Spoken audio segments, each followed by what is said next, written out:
إله إلا الله وأشهد أن محمدا عبده ورسوله ونصلي ونسلم على سيدنا محمد وعلى آله وصحبه أجمعين رضينا بالله ربا وبالإسلام دينا وبمحمد نبيا ورسولا. Tuan-tuan muslimin dirahmati Allah sekalian, Assalamualaikum warahmatullahi wabarakatuh. InsyaAllah tuan-tuan, malam ni kita menyambung lagi pengajian kitab Madza khasiral alam bil hintatil muslimin. Apakah kerugian dunia dengan kemunduran umat Islam? Ni kat sini kah? Boleh tak?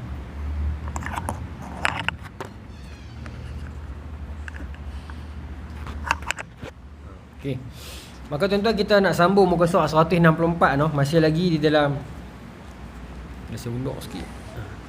Masih lagi di dalam bab dia dalam satu topik kecil, masih tadi dalam pasal kedua, yang bab keruntuhan dalam kehidupan umat Islam. Kita dah selesai hari tu jihad dengan ijtihad. Kemudian kita pergi perbincangan sikit tentang contoh-contoh moden, geopolitik moden. Kemudian malam ni kita nak balik pula kepada subtopik kita, beberapa asbab yang menyebabkan keruntuhan umat Islam. Antaranya yang kita dah sembang, yang kita dah bincangkan hari itu, perpindahan kepimpinan kepada orang ahli kepada yang bukan ahli. Bila mana orang yang bukan ahli memegang satu-satu portfolio itu, apa kesan dia. Kemudian musuh-musuh Islam yang berusaha memalsukan Islam. Malam ni kita nak masuk kepada, sebenarnya kita dah masuk dah sikit hari tu, tapi saya nak pergi sikit lagi yang ni. So tadi malam ni macam ni tuan-tuan, kita nak pergi sikit yang ni, kemudian saya terus nak pergi kepada satu topik yang satu lagi ni, yang lebih yang tentang ilmu praktik. Tak apa, kita habis yang ni dulu, tentang menjauhkan agama dari gelanggang politik. Baik. Ni antara sebab-sebab keruntuhan umat Islam, yang antara yang dilistkan oleh Maulana Abu Hasan Ali An-Nadwi. Antaranya satu topik seterusnya ialah menjauhkan agama dari gelanggang politik. Mereka yang berkuasa setelah masa Khulafaur Rasyidin. Khulafaur Rasyidin kita dah tahu dah, itulah empat itulah, Sayyidina Abu Bakar, Sayyidina Umar, Sayyidina Osman, Sayyidina Ali. Cuma ada ahli sejarah mengatakan ada seorang lagi. Kalaulah ada seorang lagi, siapa? Umar Abdul Aziz. Kalaulah ada seorang lagi lah. Kalaulah kata lima, orang tu adalah Umar Abdul Aziz. Umar Abdul Aziz ialah pemerintah Bani Umayyah. Baik. Setelah kekuasaan Khulafaur Rasyidin berakhir, mereka berusaha untuk memisahkan agama dari gelanggang politik. Bermaksud yang datang sesudah Khulafaur Rasyidin itu berusaha untuk memisahkan agama daripada politik. Tapi statement ni sebenarnya dia general lah. Sebenarnya di dalam celahan itu ada beberapa pemerintahan yang okey. Ada sebentar Sayyidina Hasan pernah merintah sebentar sebelum dia bagi bai'ah dia kepada Muawiyah. Dan dalam celahan itu Abdullah bin Zubair pernah naik sebentar dan dibai'ah. Cuma dia tak dapat bai'ah daripada penduduk Syam. Dan dalam celah-celah itu kita kena akui Muawiyah bin Abi Sufyan, khalifah daulah Muslim yang pertama, daulah Islam yang pertama. Dia sahabat Nabi dan dia juga banyak sumbangan kepada Islam. Cuma yang datang sesudah itulah, macam Yazid apa semua ni pun banyak jasa juga kepada Islam. Cuma macam mana yang saya katakan, tak tahulah orang politik ni kadang-kadang tuan-tuan, kita nampak macam zalim, nampak macam ganas, tapi hakikatnya kadang-kadang mereka ni baik. Kadang-kadang sama-sama mereka boleh bertepuk tampak. Tapi bila tengah-tengah gelanggang, mereka bergaduh, mereka macam dengan singa kan. Itu kalau Melayu. Kalau Arab lagilah kan. Kalau nak dikatakan Muawiyah itu jahat, dia sahabat Nabi. Kalau nak dikatakan Yazid itu jahat, dia yang menjaga kebajikan anak cucu Ahlul Bait selepas pada peristiwa Karbala itu. Dan dia juga komander perang ketika mana Islam serang Konstantinopel yang paling awal tu, 44 Hijrah awal lagi. Jadi orang baik-baik juga. Tapi dia pun ada hak dia juga. Tapi saya nampak dalam era ini kadang-kadang pemimpin bawah ni, tapi yalah, nak dikatakan pemimpin atas semua bagus pun tidak, teruk juga. Dia secara general lah begitu. Contoh kalau kita nak dikatakan Hajjaj bin Yusuf As-Saqafi teruk. Banyak kita baca tentang sejarah dia yang teruk. Tapi ada juga beberapa siri sejarah dia yang baik. Lepas tu pula saya cuba nak ajak tuan-tuan fikir, banyak penulisan tentang Hajjaj ini yang menggambarkan dia teruk ditulis pada zaman Abbasiyah. Bila mana ditulis pada zaman Abbasiyah? Abbasiyah ni musuh Umayyah. Hajjaj ni gubernur Bani Umayyah. Ada tak probability untuk Abbasiyah gambarkan Hajjaj ni teruk ya? Baik tak ada? Ada. Sejarah was written by sejarah ditulis oleh orang yang menang. Bukan saya nak kata Hajjaj ni baik semua, tidak, tapi nak mengatakan dia jahat sangat. Adakah ada kemungkinan ada, sebab kalau kita jumpa dalam tarikh Dimash, dalam Wifayat Al-A'yan, beberapa kitab-kitab yang awal lagi menggambarkan kebaikan dia. Jadi di sana kita cuba fikir tu kan. Macam itulah bila setengah penulisan tentang Melayu misalnya kan, bila digambarkan tentang British, tentang Portugis, tentang Belanda bagaimana. Kemudian penceritaan sejarah yang berkisar dengan orang Melayu ni kan, kelemahan orang Melayu. Contoh kita baca tentang Raffles yang ditulis Melayu itu malas. Bila kita baca melihat kepada faktor tempat dan masa dia, yes betul malas, tapi bukan malas kerja. Malas kerja dengan kerajaan penjajah lah. Sebab orang Melayu banyak tanah, banyak bendang, banyak benda yang mereka boleh buat. Ada sampan, ada kapal, boleh turun pelok sendiri. Orang Melayu dulu tokek, kerja sendiri. Lepas tu kalau kenduri kenara, mereka tak heran boleh bantu orang kampung seminggu, boleh bantu pasal mereka kerja sendiri, ada tanah sendiri. Jadi sebab tu mereka malas, bukan malas kerja kerajaan penjajah. Jadi mereka rajin, cuma malas kerja kerajaan. Jadi kalau kita tengok kepada konteks, maka kita akan dapat lihat itu kebenaran dari situ. Macam ada perselisihan baru-baru ni tentang dhaif dengan palsu tu, ada keduduk satu rumah ataupun tidak. Dia ialah definisi. Kalau kita nak tengok definisi siapa kan yang baru-baru ni kan, biasalah tu, itu baik juga tu, harmoni juga tu, perbahasan tentang hadis dhaif ini, hadis palsu ni dhaif ataupun tidak. Saya ingat itu okey lah, sebab bagi kawan-kawan, bagi orang clear kan. Sikit-sikit tu kira okey lah, adalah sikit-sikit perli-perli tu kan, tapi okey lah juga bagi orang faham.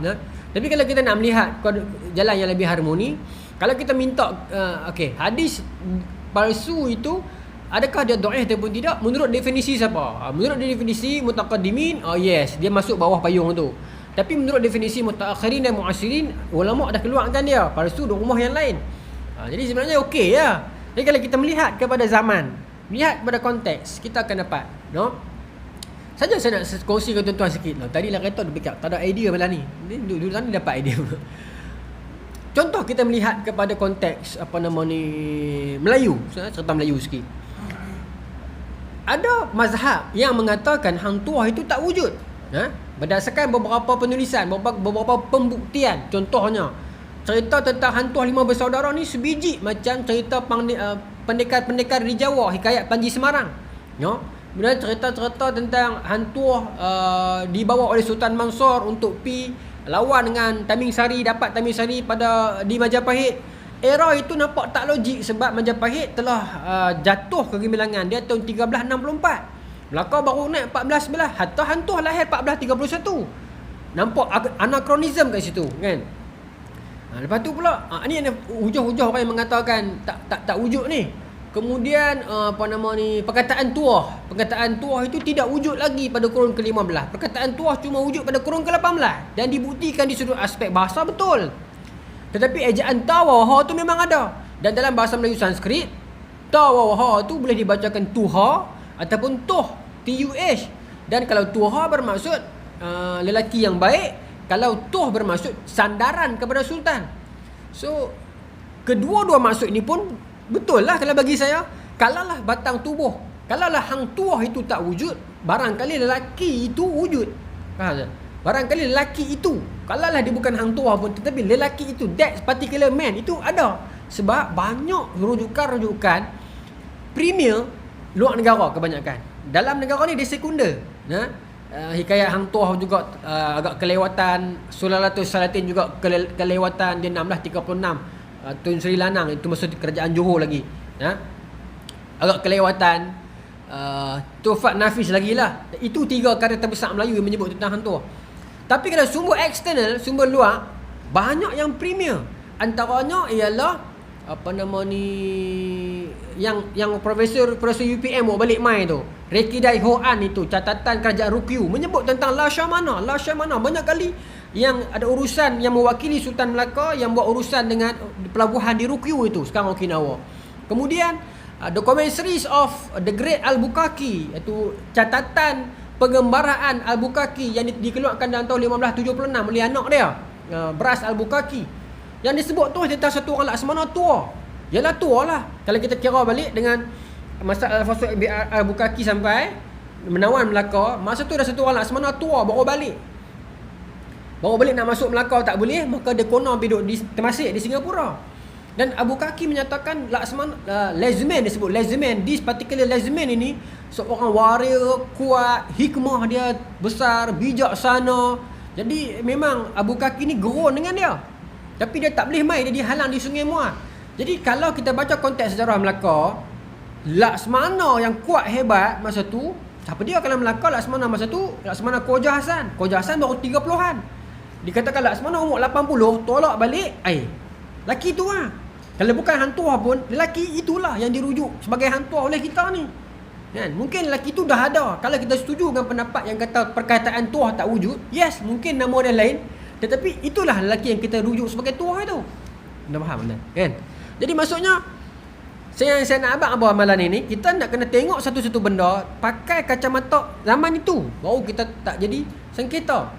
Sebab dalam rujukan-rujukan luar pula, dalam Rekadai Hoan semua tu, disebut hantuah ni pernah sampai menghadap Sultan Rom dan buat kerja haji pada tahun 1480. Lepas tu dia pergi di Mesir. Era itu 886 Hijrah. 886 Hijrah di Mesir. Ketika itu era Imam Suyuti apa semua tu. Imam Suyuti meninggal 911 911 Hijrah. Saya ada kat sini. Saya silap ni malu. 911. Imam Suyuti meninggal 911 Hijrah. Bermaksud dia lahir 849, 886 hantuah di Mesir. Ada kemungkinan jumpa, tak tahulah. Tapi dia pergi di Mesir. Sebelum tu dia pergi buat kerja haji. Jumpa dengan Syarif Ahmad, disebut dalam hikayat. Jadi Syarif Ahmad, kalau ikut secara kronologi sejarah, memang pemerintah Khadam Haramain yang dihantar oleh Uthmaniyah disebut Syarif. Tidak, zaman Wahabi semua tu Syarif Ghalib peringkat awal. Kemudian Syarif Hussein pada revolusi Arab. Jadi ada kena ada kat situ. Dan lepas pada itulah yang dia balik mai. Dia balik mai itu sambung dengan Commentaries of Bukaki tu, kata laki tu baru balik mai. Padahal masa Bukaki ni tulis dengan masa Rekidai Hoan itu, depa tak pakat pun. Tidak berpakat untuk mengadakan watak ini. Tetapi tiba-tiba watak ini dia disebut Laksmana, dia disebut Lezeman, dan timing tu nampak tally. Kan? Jadi bila kita tengok pada satu sudut, betul. Tapi orang yang mengatakan tak wujud pun tak salah. Tapi mungkin perkataan itu tak wujud. Mungkin kisah 5 orang tu tak wujud sebab kisah 5 bersaudara ni tuan-tuan tak banyak. Sikit dah peringkat awal kan. Kemudian banyak hantuah pi solo lah. Mungkin band dah berpecah, hantuah pi solo lah banyak. Banyak kisah hantuah solo. Itu saja yang memerlukan pemurnian balik. Tuan-tuan, ambil lah seorang satu. Tapi tak banyak, ada 9 ke 10. Ada cebuh dalam buku ni. Yang imam tu. Sebab geng-geng tamu makan ni banyak yang beli awal hari tu, so tak sempat nak bagi ni kan. Siapa yang ada dan tak ada, minta maaf. Saya terselit dalam ni. Saya kat rumah lagi, ambil lah. Simpan bawa kat saya kan. Ada lagi di rumah. Itu saya susun ikut timing tu. Baik. Kat saya tak simpan tu, tak apalah. Belakang pun boleh, depan pun sama. Cuma kat belakang tu saya sort ikut kota. Kan? Yang depan tu dia lebih umum lah. Cuma dekat belakang tu ada satu mistake. Yang belakang tu Imam Abu Daud tu. Kurun tu betul, cuma tahun wafat tu saya silap sikit. Saya baru check balik, salah. Sebenarnya typo, tapi bila typo tahun ni lari terus jadi salah kan. Baik. Tapi kurun-kurun yang betul lagi lah, dia lari sikit je. Baik. Okey, tak apalah saya sambung ini lah. Okay, jadi kita faham lah, bila kita tengok pada satu sudut, okey, kita faham. Memang peringkat awal Bani Umayyah itu ulama era itu. Okey, saya nak masuk poin yang ni. Yang saya bagi gambaran tadi tu. ulama' ketika itu lagi ramai tuan-tuan, zaman salafus soleh, bahkan tabi'in yang awal, bahkan sahabat pun ada lagi peringkat awal itu. Depa ni lagi dah hebat. Tapi depa undur, depa tak mau rapat dengan umara. Kita baca kisah Tawus bin Kaisan kan. Kita dah di surah ni dulu kan. Bagaimana depa menjauhi diri. Imam Abu Hanifah sampai dicambuk sampai terkeluar bau. Pasal apa? Pasal apa? Jadi macam tu. Ya, baik. Kita baca lah. Okey.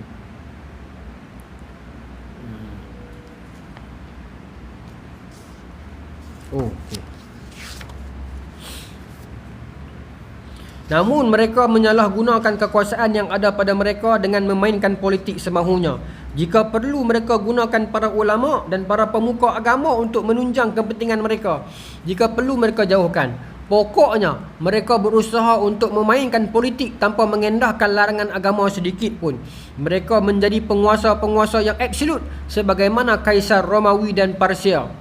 Saja layaknya waktu itu politik sedemikian bebasnya tanpa suatu pengendalian dari agama sedikit pun.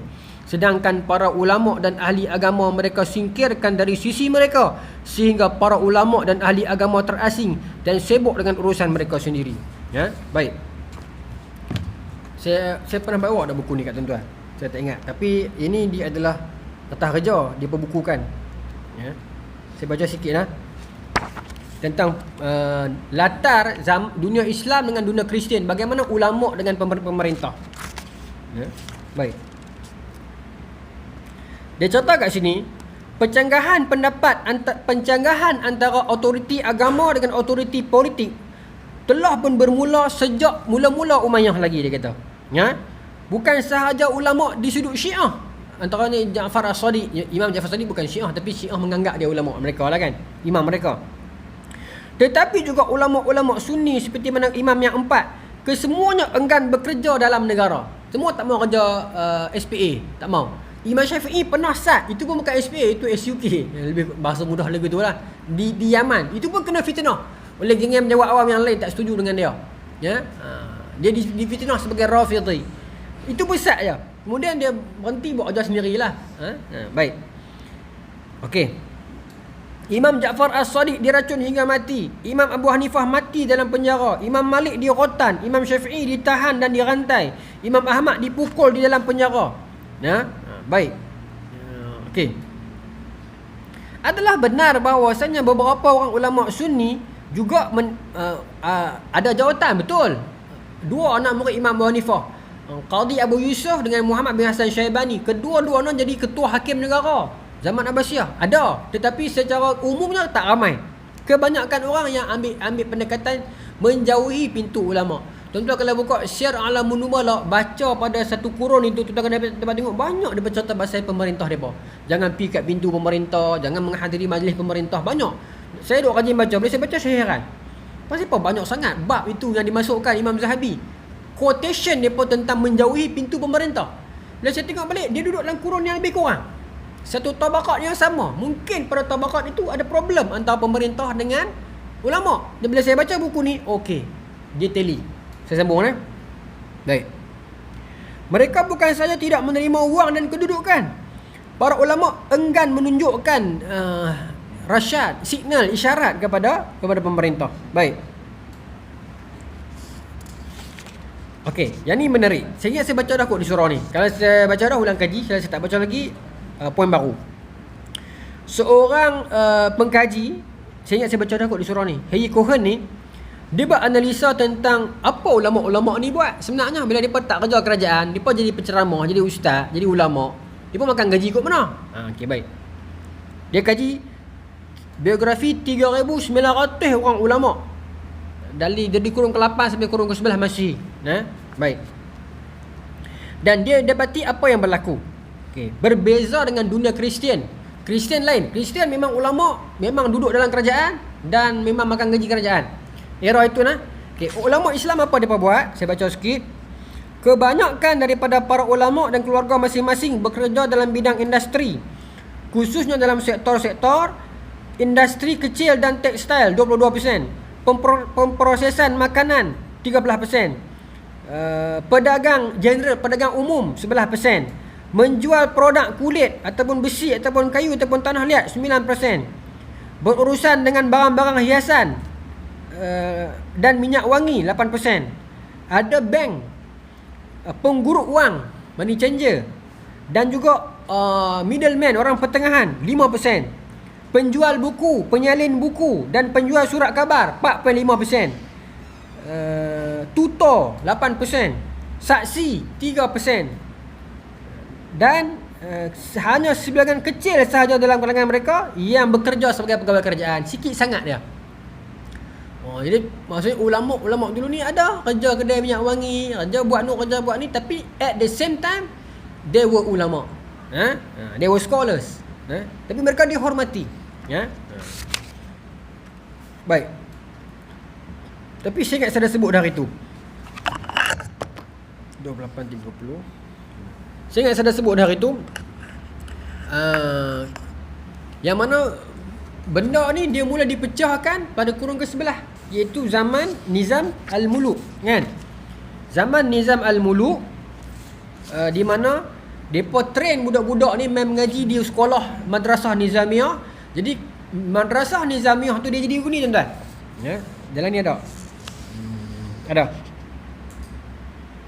Sistem iqta ni yang dibuat oleh Bani Saljuk pada masa tu. Nizam Al-Muluk lah pemerintah dia. Bendahara dia, bukan pemerintah, bendahara. Pemerintah dia macam Sultan Ali Arsalan dan semua tu. Tapi ingat, bendahara Nizam Al-Muluk. Ingat nama ni sampai bila-bila. Ni seorang bendahara yang sangat pakar, nadi kepada Bani Saljuk. Seperti mana Tun Perak menjadi nadi kepada Melaka. Lebih kurang lah Nizam Al-Muluk. Okey. Baik. Di mana diceritakan di sini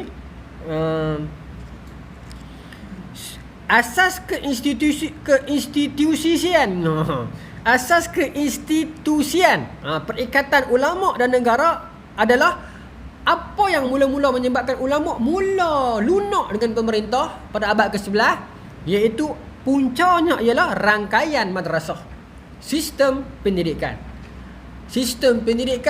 kerajaan, tapi bukan kerajaan diumumkan sebagai SMK, tidak. Dia bukan sekolah kerajaan, tetapi sekolah yang diberikan, macam mana saya nak kata? Boleh tak?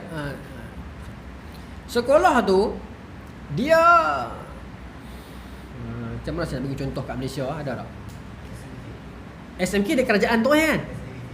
Macam betul, macam tepat tu. SMK. Dia macam dapat fund juga kerajaan. Gaji cikgu kerajaan. SABK sedap. Saya baru nak cerita contoh. Terima kasih doktor. Betul. SABK sedap. SABK contohnya. Tapi SABK Malaysia dia tak semaju itulah. Sebab dia bermain dengan beberapa kerenah birokrasi. Tapi dia lebih kurang model macam SABK, tetapi dia lebih independen macam SAR. Tapi bantuan dia itu dan orang-orang dalam itu dia ada kepentingan dalam kerajaan. Saya bagi contoh Nizam Al-Muluk lah. Dia bendahara, Perdana Menteri. Kemudian dia ada sekolah madrasah, rangkaian madrasah dia. Kemudian tapi dia tak masuk campur. Dia cuma masuk campur di sudut nak bagi dana. Kemudian silibus itu dia akan panggil ulama-ulama untuk bincang. Saya bagi contoh ketika mana seorang pemuda nama dia Imam Al-Ghazali ni, Al-Imam Al-Ghazali ni jadi Hujjatul Islam, jadi tokoh hebat dalam dunia Islam ni, sampai orang refer dia sebagai, kalau kita kata Syekhul Islam, besar tak tuan-tuan? Syekhul Islam besar. Syekhul Islam Ibn Taymiyah, Syekhul Islam Zakaria Ansari, besar tuan-tuan. Tetapi Hujjatul Islam ialah hujah kepada Islam. Hampa nak tengok Islam, tengok dia.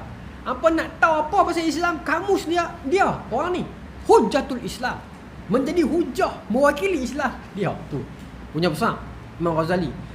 Bila nama dah naik ke muncak begitu tinggi, Nizam Al-Muluk tarik dia. Masa tu saya ingat Imam Al-Ghazali baru 38 tahun. Muda je tu, tak masuk 40 lagi kan. Kalau masuk politik Dewan Pemuda lagi kan, tak masuk 40. Tarik mai jadi rektor madrasah Nizamiah ni. Tuan nampak itu fungsi Nizam Al-Muluk. Dia tak kacau semua. Tapi jadi bila budak-budak ni membesar, dia mesra kerajaan, kemudian dia belajar dalam suasana yang kondusif. Ulama-ulama ada kebebasan untuk mengajar. Yang akhirnya bila budak-budak ni keluar, dia tak anggap kerajaan tu musuh dia. maka dia ada kesinambungan untuk masuk roja kerajaan. Itu permulaan sejarahnya bagaimana ulama-ulama roja kerajaan. Kalau tanya di Malaysia, apa sejarahnya banyak ustaz roja kerajaan? Kalau tanya saya, Tun Abdullah Ahmad Badawi. Sebab konsep Jeqaf dia, konsep kafar dia kan, Jeqaf tu kan. Kemudian konsep SABK dia menyebabkan ramai ustaz-ustaz lulusan luar negara Timur Tengah dulu yang balik tak ada kerja, hanya sekadar jadi penceramah, sekarang depa kerja kerajaan. Kalau kita sejarah di sudut kita, kalau video ni ditonton lagi 50 tahun, kalau tak kiamat lagi, orang akan dapat tahu sejarah ni daripada kita. Itu zaman itu dasar dia. Kita kena banyak kenal pasal Tun Abdullah Ahmad Badawi ni tu. Ramai orang kurang cerita pasal dia. Sebenarnya banyak dasar-dasar dia yang tak populis, tetapi orang kita banyak dapat kesan benefit dia. Baik. Okey. SABK sedap yang dulu. Baik. Maka permulaan itu menyebabkan mulalah benda ni dipakai. Tapi tuan-tuan, yang lagi best dia, macam mana saya baru ni saya duk sembang dengan seorang. Saya minta maaf, saya tak ingat sungguh siapa. Hari raya. Adik-beradik ke kawan ke tak ingat, tapi saya memang sembang pasal ayak lah. Dia bincang hari raya, dia bincang kata Malaysia ni kita too depend on ayak sungai. Kalau lah jadi apa-apa kat sungai, habis kita. Sedangkan negara-negara luar dah mula dah buat sistem kan, pecahkan ayak laut tu jadikan dia ada kaedah dia tu, saya pun tak tahu lah. Kalau elektrolisis tu pecahkan dua molekul tu kan. Kalau nak pecahkan ayak mesin dia yang dia extract keluar garam, saya tak tahu lah, ada istilah dia lah kot. Tapi Singapura dah mula buat. Apa nama ni, negara Qatar apa semua tu dah mula buat kan. Jadi Malaysia ni sebab kita selesa kita ada ayak, maka kita tak mula buat. Kita tak mula risau. Hari ni jadi lagu ni. Ya. Benda yang di luar jangka, kata kerajaan Kedah dan kerajaan Pulau Pinang, sama dua-dua kata kan. Jadi contoh ayak surut kan. Pintu tu pecah di luar jangka. Pecah dalam keadaan musim kemarau. Ya. Tak apalah, tapi baru kita panik. Oh, kita tidak ada sumber air. Tuan-tuan, sebagaimana Allah boleh datangkan air daripada mana-mana dalam peristiwa banjir Nabi Nuh, dalam celahan jari Rasulullah SAW, daripada celahan batu Nabi Musa, seperti mana ayat Allah boleh bawa mai daripada mana-mana, begitu juga ayat Allah boleh hilangkan ke mana-mana. Tuan-tuan, kita tak boleh kata alah ayat kering naik pergi awan, lama-lama dia hujan juga. Allah boleh buat dia hilang nowhere. Seperti mana Allah boleh bawa mai dia nowhere. From nowhere, dia boleh hilang nowhere. Masa tu tuan-tuan, baru kita tahu. Bila kita tak ready. Baik. Lepas tu sembang tentang institusi pendidikan. Dia sebut tentang institusi pendidikan tuan-tuan. Dia nak pergi kepada bab selepas ni. Jadi saya KIV pergi bab lepas ni lah. Pasal institusi pendidikan. Saya nak habis sikit 2-3 baris lah. Ya. Maka berbeza dengan zaman itu dengan zaman sekarang. Zaman sebelumnya sampai permulaan kurun ke-11 masih barulah ulama-ulama mula rapat dengan pemerintah. Baik. Okey. Kemudian berbeza dengan Kristian. Bila mana Kristian pula ulama dengan umara ni berebut tempat dalam pentas politik. Satu dia memang purely politician, satu dia scholars, tetapi masing-masing nak duduk tempat yang ada kuasa. Depa berseteru. Dalam kes Islam depa mengelak. Ya, okey baik. Apa jadi? Okey. Gereja Katolik dalam tahun 1059 buat satu peraturan untuk hadkan campur tangan orang politik dalam pelantikan padri. Sebelum tu orang politik masuk campur nak lantik padri. Lantik geng-geng dah kroni. Jadi geng-geng agama ni buat satu dekri halang orang politik masuk. Satu. Okey. Kemudian dalam tahun itu juga dikeluarkan papal decree, satu decree mengatakan kat sini pemilihan pos ni nak buat satu depa tu kan. Pop lah kan. Selalunya yang nak pilih pos ni ialah para, kita kata apa, kardinal kan. Tuan-tuan kena tengok gambar Angel and Demon Tom Hanks tu kan, yang depa undi ramai-ramai buah tu kan, itu depa bakar. Kalau keluar asap hitam tu kira undi tu batal. Ada tuan-tuan kena tengok gambar tu. Dan gambar tu tidak ada unsur-unsur lucuh apa semua, boleh tengok lah. Jadi apa nama, dia bukan yang suruh nak tengok, nak tengok, nak tahu macam mana perjalanan mereka tu, bishop apa semua tu, kardinal, proses pelantikan mereka tu menarik juga. Bukanlah menarik, maksud tengoklah untuk ilmu kita, untuk kita nak tahu. No? apa nama ni, dan depa pun tuan-tuan tahu lah Vatican sekarang ni dah jadi negara sendiri kan. Kalau lah Mekah dengan Madinah boleh jadi negara sendiri kan, usul kat PBB, seperti mana Vatican boleh jadi negara sendiri, kita ada Mekah, Madinah, independent country kan. So Saudi tak boleh, tapi tak tahulah, tapi Saudi pun jaga okey juga kan. Tak tahulah, tak tahu. Cuma kita duk risau pelan-pelan main Salman apa semua, anak Salman ni jadi makin risau pula kan. Tapi susahlah PBB nak benarkan. Dia macam kes apa tuan-tuan? Macam kes Aceh dengan Timor Leste lah. Aceh tuntut orang lama dah, tak dapat. Tapi Timor Leste dapat. Pasal Timor Leste ni dia tak ada ramai orang Islam macam Aceh kan. Jadi kalau tambah satu dari negara Islam, bermaksud tambah satu kerusi Islam.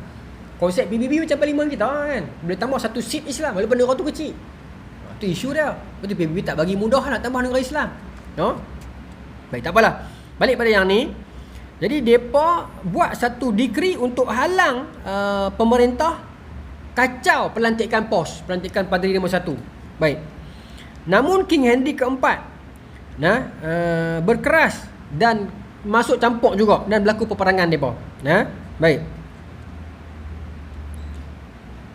Kemudian pada era post Gregory tahun 1073 ni, dia keluarkan 27 perintah yang menegaskan bahawasanya hanya pos adalah satu-satunya yang kakinya boleh dicium.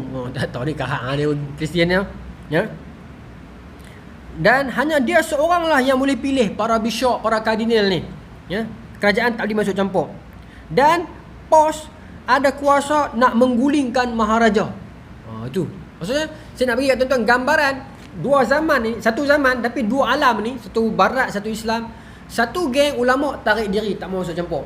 Satu geng ulama dia macam ditekan oleh pemerintah tapi dia nak melawan balik. Ya, dia agresif. Akhirnya pos Gregory ni digulingkan, dibunuh oleh Henry. Yang akhirnya orang politik dia ada kuasa, dia ada wang. Orang agama dia ada apa tuan-tuan? Dia ada pengaruh. Ya, akhirnya dia digulingkan. Ya, baik. Perseteruan antara pos dan monarki berterusan sampai awal abad ke-12. Itu yang berlaku dalam dunia Kristian. Panjang lagi lah, saya tak baca semua lah. Baik, itu yang berlaku dalam dunia Kristian. Bermaksud apa yang Maulana Abu Hasan Ali An-Nabi kata dalam ni, dia percaya bahawasanya kejatuhan Islam pada era yang dibincangkan zaman kejatuhan ini pasca Khulafa' Ar-Rasyidin adalah kerana bila mana ulama jauh daripada pemerintah. Namun ironinya, sejauh mana kita kata jatuh pun tidaklah serendah hari ini. Kalau tanya saya lah. Sebab hari ini kita berhadapan dengan krisis di Sudan, Palestin masih lagi terjajah, Syria masih lagi belum selesai, Rohingya lagi, banyak krisis-krisis umat Islam yang saya kira lebih parah daripada yang sedang ditulis dan dibaca kita ini. Sebab sejauh mana kita nak kata kita teruk pun, tapi ada kala pada zaman-zaman tertentu kita ada Baitul Hikmah, kita ada Andalus, kita ada Al-Hamra, kita masih melahirkan ulama-ulama semisal Al-Ghazali, Al-Farabi, Ibn Sina, Al-Kindi, Al-Jazari, Ibn Haytham, apa semua ni, Jabir Ibn Hayyan, banyak kan. Kalau nak dikatakan itu jatuh, law ni apa? Kan? Kalau nak katakan itu ialah zaman kita mundur, law ni zaman apa? Ya, baik. Baik, saya sambung subtopik seterusnya. Subtopik seterusnya ialah sifat jahiliah masih bercokol. Cokol ni apa? Masih berada dalam diri penguasa. Saya nak skip yang tu. Okay, nanti kita boleh selit-selit je. Saya nak pergi kepada kurangnya perhatian pemerintah terhadap ilmu praktik yang bermanfaat. Ini best. Para ahli fikir Islam yang ada pada masa itu banyak yang tidak memperhatikan dan mempelajari ilmu pengetahuan yang bersangkutan dengan Islam. Ya. Pada masa itu. Tapi lepas pada tu ada lah. Saya ingat selepas zaman Harun al-Rashid, itu di Abbasiyah, di Andalus juga, zaman-zaman kegemilangan Andalus pun ada juga sumbangan. Sebab dalam ni Profesor Ahmad Tikuru kata apa? Pada abad ke-9 dia susah kat sini tuan. Yang ni dia pakai Masih, yang ni dia pakai Hijrah.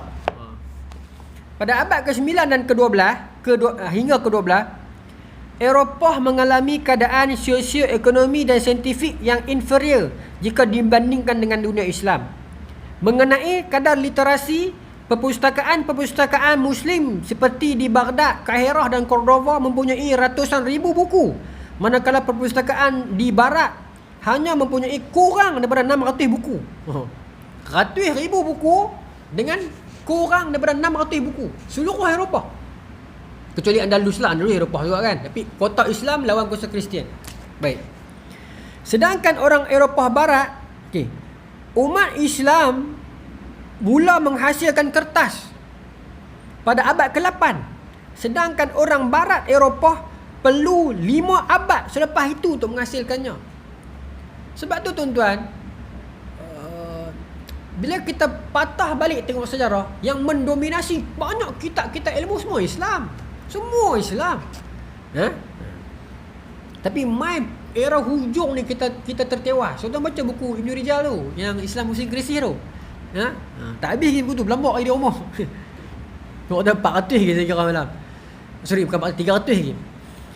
Di mana dalam buku tu penulis tu dia mulakan dengan turning point Islam daripada duk kontrol dunia. Dia corner kat mana dia jatuh tu, corner patah tu kat mana. Tuan-tuan baca buku tu. Kat sini dia kata apa? Dari segi perbandaran, urbanisasi, Muslim dekat Cordova ada 450,000 orang. Di Constantinople 300,000 orang. Sedangkan kota Eropah Barat terbesar Palermo ni di Itali kan, Palermo. Kota Eropah yang terbesar Palermo ni Itali kot, usah nama-nama macam ni. Itali no. Hanya mempunyai 75,000 orang. Maksudnya perbandaran itu kan, perbandaran kan menyebabkan orang pergi ramai. Jadi Barat tak jadi macam tu. Orang Islam mula mengeluarkan shilling emas pada awal abad ke-9, sedangkan 4,5 abad sebelum Eropah Barat ataupun 4,5 abad selepas itu barulah Eropah berjaya menghasilkannya. Itu dia kata lagu tu pula. Baik. Nak pergi kepada sistem pendidikan. 8.40 isu 8.41, saya minta tambah sikit masa Baik. Para ahli fikir Islam yang ada pada masa itu banyak yang tidak memperhatikan dan mempelajari ilmu pengetahuan yang bersangkutan dengan fizik dan ilmu teknik lainnya. Yang ni yang kita nak pi malam ni, yang saya nak pi, saya bawa 2-3 buku ni, saya nak cerita yang tu. Pada era, saya ingat mungkin Maulana menyebut tentang fasa permulaan Umayyah sampai nak start zaman-zaman. Kalau nak katakan zaman Baghdad pun hebat, fizik pun tak lagi. Sebab zaman itu dia lebih kepada falsafah, lebih kepada perbincangan hujah. Tapi yang ilmu yang disebut, yang dirujuk sebagai ilmu fizik dan ilmu praktik dan ilmu teknik, dia istilahkan begitu. Yang ni saya ingat zaman, contoh tuan-tuan, kita duk sebut nama-nama macam Ibnu Haytham apa semua tu kan. Depa ni duduk pada satu sisi zaman yang Sasanid, Safawid, macam tu. Apa nama ni, Saljuk, kemudian Ayyubiyah lah. Dia bukan duduk dalam era Baghdad. Baghdad ni era penterjemahan, adalah kegemilangan juga. Tapi ulama-ulama besar yang kita dengar, tuan-tuan cek balik. Depa punya tamadun depa ataupun depa punya dinasti depa, dinasti kecil. Okey, baik. Kat sini saya bawa contoh.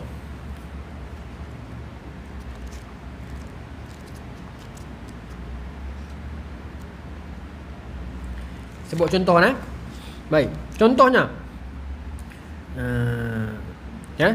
orang Islam kurang ada kajian tentang ilmu fizik, ilmu teknik dan ilmu kepenggunaan ini yang akan memberikan manfaat yang lebih besar daripada ilmu falsafah dan teologi yang mereka pelajari dari bangsa Yunani, yang sebenarnya tidak lain hanyalah lanjutan dari ajaran syirik Yunani yang diterjemahkan dalam bahasa falsafah dan dihiasi dengan istilah seni.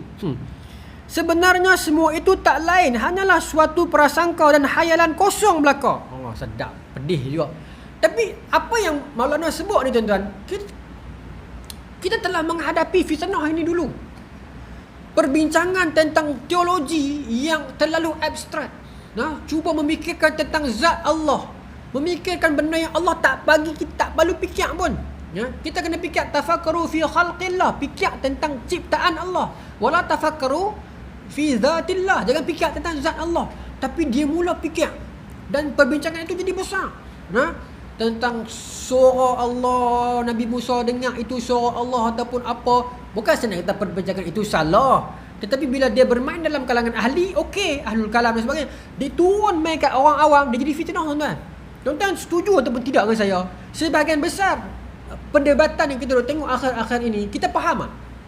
Saya tak faham. Dan saya berani kata, kadang-kadang pendebat pun dia tak faham. Cuma dia fully prepared for that debat lah. Cuba tanya dah 5 hari lepas tu. Kadang-kadang macam kita ni berlakon. Lepas tu saya tengok, sebab saya nak tengok reaksi orang, saya tak faham. Wallahi saya tak faham. Bukanlah semua, tapi kita tak, apa benda ni? Saya baca kat komen, yang komen pun dia tak pernah peduli pun yang atas.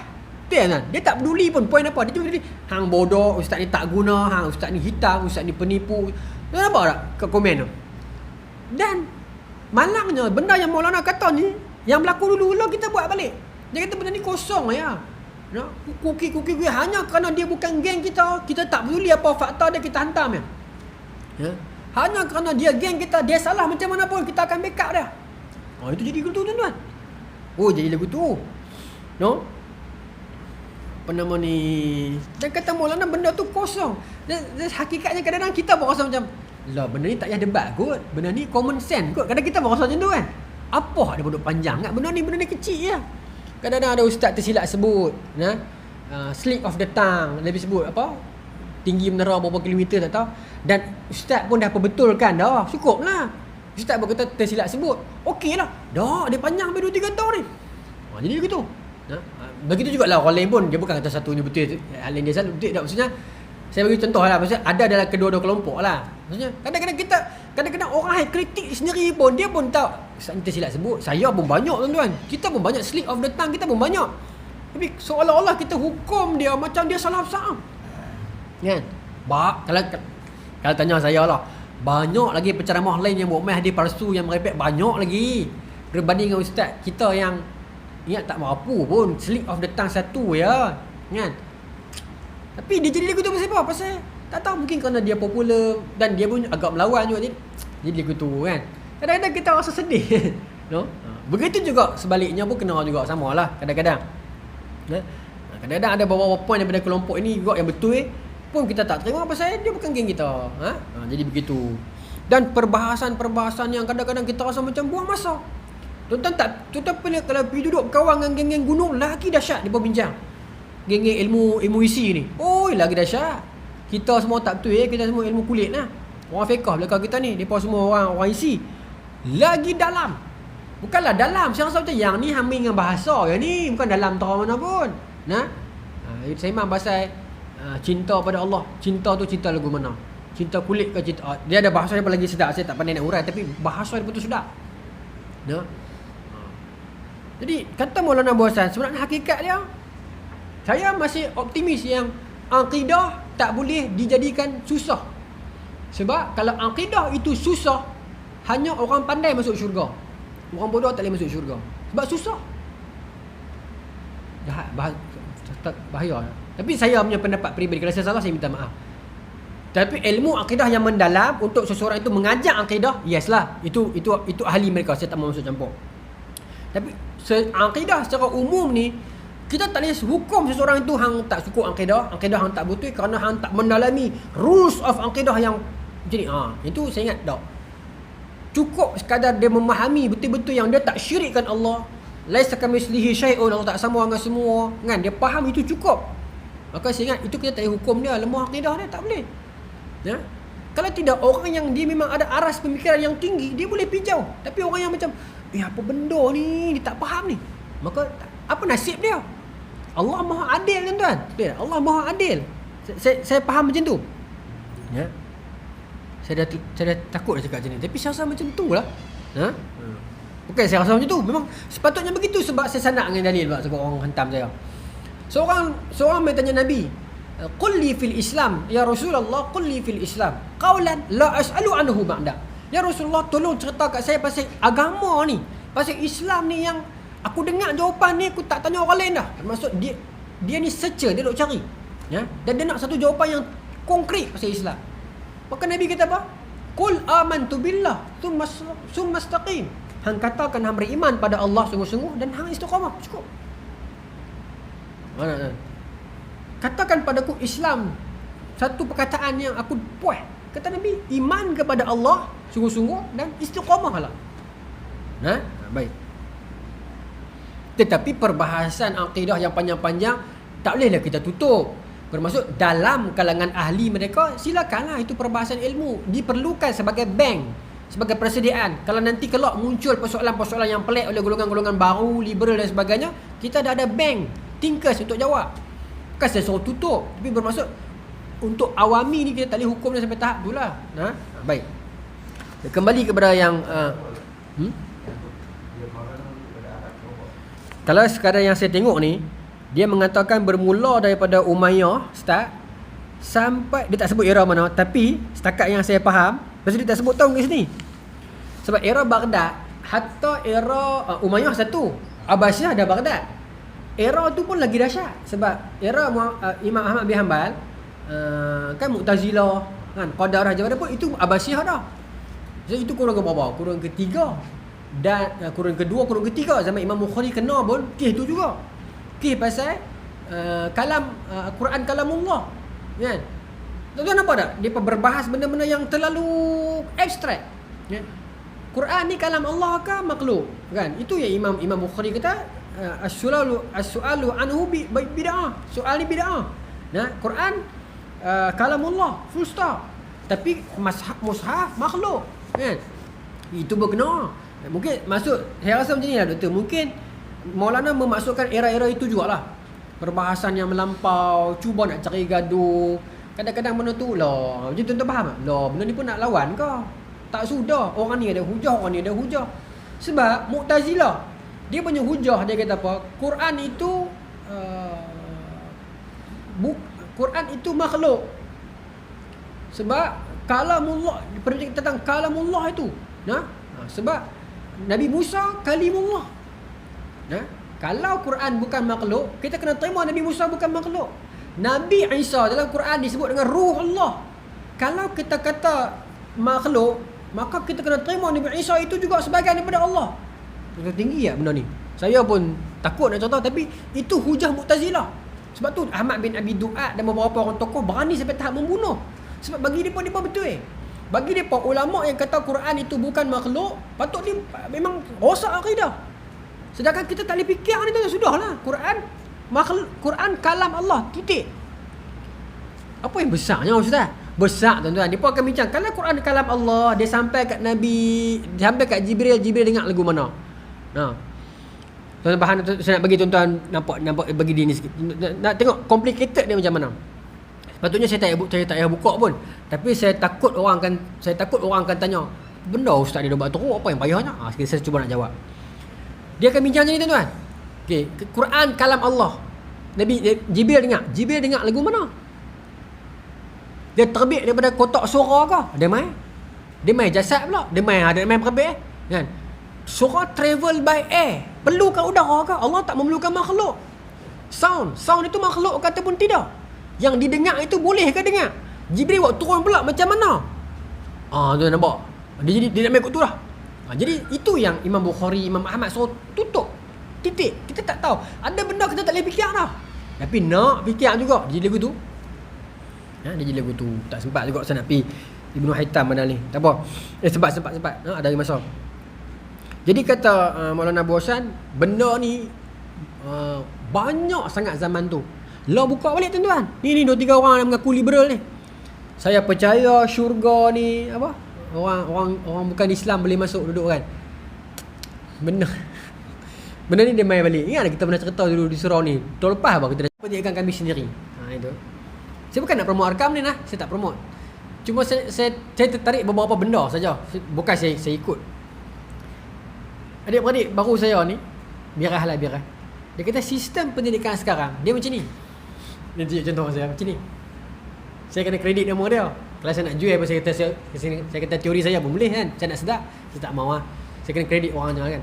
Dan sistem pendidikan kita sekarang macam ni dia kata. Semakin lama semakin narrow. kita kata apa betul niche area ke, kita kata satu macam pengkhususan. Satu segi betul lah, bukan kata salah, tapi dia kata sepatutnya sistem pendidikan dia macam ni gitu.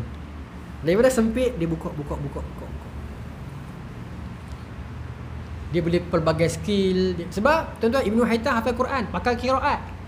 Ibnu Sina juga begitu. Tapi dia pergi bidang medik, dia pergi bidang mekatronik. Jadi saya pun duk fikir kata-kata dia tu kan, antara yang ni dengan yang ni tu. Pun menarik juga. Yang tu kita bincang bulan depan lah tuan. Bulan depan insya-Allah. Ada benda yang saya macam betul. Kita semakin lama semakin tertutup pintu kita. Daripada kita pandai semua, sikit. Satu segi betul, fokus. Kan? Bidang perkhususan betul juga. Tapi satu segi macam aku tak boleh dah pergi kat sini sebab aku dah duduk bidang ni dah. Yang tu mungkin maksud dia kot.